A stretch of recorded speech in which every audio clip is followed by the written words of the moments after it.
Bueno, les comparto esto que fue el guión para la presentación eh, en la mesa Prevención Cuaternaria y Huella Ecológica en la Conferencia Mundial de Salud Planetaria que se está desarrollando ahora en este momento durante el 7º Congreso Iberoamericano de Medicina Familiar y el 16º Congreso Brasileño de Medicina Familiar y Comunitaria. Primero, agradecer la posibilidad de poder colaborar y participar en esta mesa. Cuando me he puesto a pensar en la relación que tendría el concepto de prevención cuaternaria con la salud planetaria, ha sido inevitable que pensara en el impacto en la sostenibilidad que genera la creciente mercantilización de la salud. Hablar de cómo se ha colocado a la salud en el lugar de un commodity, es decir, en el lugar de un bien transable, un lugar en el que puede ser la salud tratada como una mercancía, es algo bastante recurrente en este tipo de intercambios y discusiones. Las presiones que ejerce el complejo tecnológico médico-industrial para promover consumo es un camino de ida y que casi no encuentra límites. Les voy a dar 2 ejemplos de esta tensión de presión del modelo médico-industrial, del complejo médico-industrial.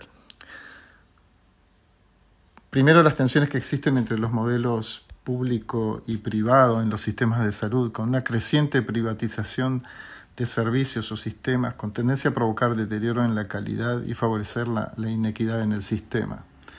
Hemos visto cómo algunos países han visto afectada su manera de manejar todas las dificultades de cuidados durante la sindemia, durante la pandemia, y cómo, por ejemplo, sistemas de salud icónicos, de salud pública icónicos durante muchos años, presentan grandes tensiones y perjuicios en la calidad cuando se someten a estas privatizaciones, como por ejemplo el sistema británico de salud.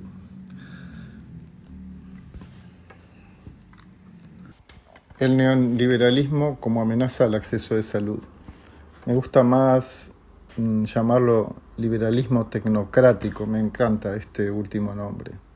Hablando de mercantilización en la salud, esta autora, Asa Laurel, que vive actualmente en México, sostiene que ubicar a la salud como actividad privada tiene como objetivo convertirla en un nuevo campo de acumulación capitalista. Otro ejemplo que le podrías dar es el de la obsolescencia programada. ¿Existe obsolescencia programada en la salud? Sí que la hay. Por ejemplo, imagínense la 3ª dosis de la vacuna contra COVID, cuando hay países que no han vacunado ni siquiera con 2 dosis todavía a una mínima parte de su población, la necesidad de repetir pruebas diagnósticas y los cambios tecnológicos con respecto a este tipo de pruebas que hace que algunas sean necesarias ser sustituidas por otras, los fármacos baratos, por ejemplo, y eficaces durante mucho tiempo, por ejemplo, la penicilina. Aquí en Uruguay es muy difícil conseguir penicilina oral, cuando en otras partes del mundo es un medicamento muy utilizado. Entonces estos medicamentos se dejan de producir. Esos son ejemplos. Pero hay otro modo también de observar la obsolescencia programada. Así como existe una obsolescencia programada que produce un número enorme de desperdicios y atenta contra la circularidad de la economía, también existe una tendencia a promover que evitemos nuestra propia obsolescencia y anhelemos la quimera de una vida eterna y una salud perfecta. Pero claro, esto consumiendo. No se alientan prácticas de promoción o para crear salud, como yo le llamo, ¿no? ¿Qué sabemos sobre la huella de carbono en los sistemas de salud? En este contexto de promoción de consumo, ¿no? Me he basado en alguna publicación que ustedes tienen allí el acceso, el enlace. Los 36 países cuyos sistemas de salud juntos causan el 4,4% de las emisiones globales de anhídrido carbónico solo tienen el 54% de la población mundial. Por otra parte, el 46%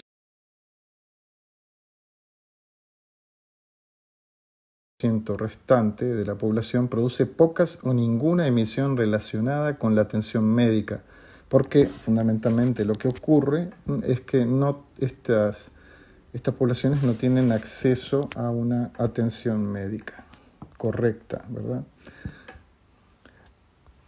Y una tercera situación es esta: si todo el planeta copiara el sistema de salud de los Estados Unidos, la huella de carbono global del sector salud ascendería alrededor de 1.6 gigatoneladas, casi la mitad de las emisiones totales en todo el mundo durante el año 2014. Algunos pensamientos y caminos para avanzar, para no quedarnos solo en la queja. Al aplicar prevención cuaternaria pensamos habitualmente en 3 niveles: el macro, el meso y el micro. El nivel macro es en el que trabajamos o estamos activos solo una minoría de nosotros, pero sabemos el impacto enorme que tiene porque abarca globalmente mucha población. Pero me voy a referir particularmente a los otros 2 niveles. El nivel meso es el de la socialización de pensamiento y acciones con respecto a prevención cuaternaria. El nivel micro es el relacional, el del encuentro para establecer cuidados. Aquí tenemos una experticia vital. Nuestra mayor idoneidad como médicos comunitarios y clínicos tal vez esté aquí. Tal vez este sea el punto en el que deberemos pensar cómo establecer estrategias en estos 2 niveles, sobre todo en el micro y el meso, sin descuidar, por supuesto, que las estrategias en el nivel macro son fundamentales.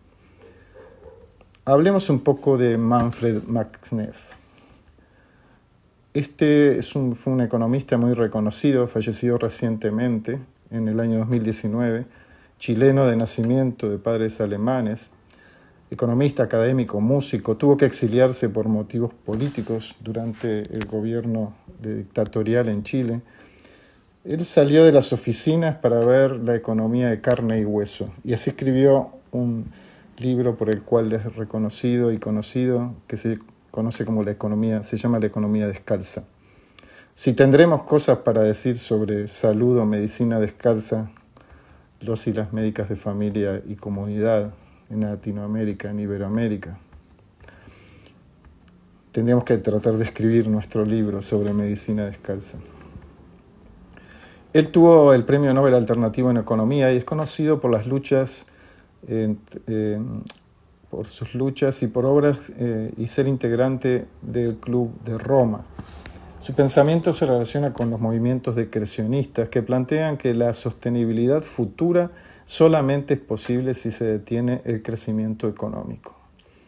Él creó también un indicador llamado el ECOSON, de una conjunción de siglas en inglés, Ecological Person, que mide la cuota de consumo de energía de un ciudadano que satisface de manera sensata sus necesidades básicas sin marginar a nadie.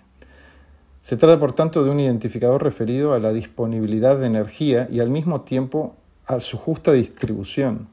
Magnef concluía que los ecosones son mucho mayores en el hemisferio norte que en el hemisferio sur. Por lo tanto, para buscar un desarrollo sostenible, más que buscar reducir la sobrepoblación en el sur, lo crítico es buscar cómo disminuir los ecosones en el norte. Para Magnef también el rescate financiero en todo el mundo, iniciado después de la caída de Lehman Brothers en Estados Unidos, la crisis financiera de 2008, es la mayor inmoralidad de la historia de la humanidad. De acuerdo, en esa misma época, a los cálculos de la FAO sobre el dinero necesario para terminar con el hambre en el mundo, con esta cantidad de dinero con la que se rescató a la banca en todo el mundo, si se utilizara para combatir el hambre, podría ser utilizado durante 600 años con este fin, esa misma cantidad de dinero. De acuerdo con el pensamiento de Magnef, hay que diferenciar crecimiento de desarrollo. El crecimiento es una condición bien diferente al desarrollo. El desarrollo es la satisfacción de las necesidades humanas y debe darse en 3 niveles interrelacionados, en relación a uno mismo, a su grupo social y al medio ambiente. Y vemos cómo describe él las necesidades humanas fundamentales: subsistencia, protección, afecto, entendimiento, participación, ocio, creación, identidad, libertad. Si miramos en toda esa lista, en ningún lugar aparece el dinero. Este es para mí el mensaje central, ¿verdad? Las necesidades humanas fundamentales son las mismas en todas las culturas y en todos los periodos históricos. Lo que cambia a través del tiempo y de las culturas es la manera o los medios utilizados para la satisfacción de estas necesidades. Deberíamos, por tanto, hacer el ejercicio con nuestras comunidades, con las personas a las que cuidamos, respecto a lo que piensan sobre los medios que están y que estamos utilizando para satisfacer estas necesidades. Finalmente, creo que el impacto mayor lo tendríamos si nos organizamos bien en el nivel meso, en nuestras acciones allí. Tal vez sería más necesario utilizar una mayor creatividad que la tenemos hasta ahora para aumentar esta capacidad de enfrentar esta situación. Pensar formas más creativas de organización, como la del Escuadrón 421 del movimiento zapatista. Fíjense, estoy reflexionando mucho sobre este aspecto durante la sindemia. En el año 2014, 3,7 millones de muertes ocurrieron por contaminación. En el periodo que llevamos desde el inicio de la pandemia, según los datos que observemos, entre 4 y 5 millones, 4 millones y medio de muertes han ocurrido por COVID. Los números son un poco sensiblemente superior el de las muertes por contaminación en el año 2014, pero pensemos que la pandemia es más de un año, ¿verdad? El periodo de tiempo. Sin embargo, durante este tiempo, todos los gobiernos del planeta fueron capaces de crear y sostener una alarma global debido al COVID. Y no hicimos nada cuando nos enteramos de este número en 2014, por lo menos nada de la dimensión que ha ocurrido ahora. ¿Por qué no se puede generar una alerta de conciencia respecto a los problemas ambientales si tiene esta magnitud? Y si lo pudimos hacer con COVID. Les dejo mi pregunta, inquietante para mí. Yo creo que debemos pensar realmente que para trabajar en este nivel debemos fortalecer nuestras organizaciones locales de medicina, familia y comunidad en defensa de una actividad médica sostenible que apunte al desarrollo en los términos que lo plantea Manfred Machneff. Establecer claras políticas institucionales respecto o frente al conflicto de interés. Por ejemplo, los congresos que no son financiados por la industria, congresos independientes. Luchar por conseguir formación crítica e investigación independiente orientada al desarrollo humano. Siempre menciono que Ioannidis dice que más del 60-75% de la producción científica del mundo es fútil, no tiene ningún efecto sobre una aplicación concreta o es innecesaria, no arroja ninguna cosa que favorezca los cuidados de salud. Y invertimos mucho energía y dinero. La mayor parte de ellas es por interés académico, ¿verdad?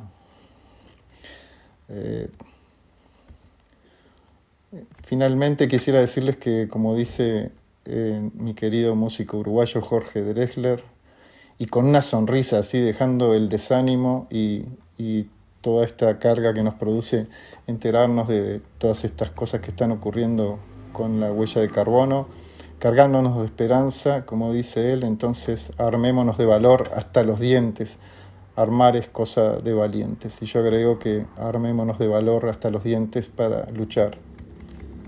Los dejo con esta frase de Pedro Casaldáliga: es tarde, pero es el tiempo que nos queda a mano para hacer futuro. Muchas gracias y les dejo ahí algunos enlaces. Tenemos un canal en YouTube, tenemos nuestro canal de podcast, que está ahí el enlace, y gracias por habernos permitido participar.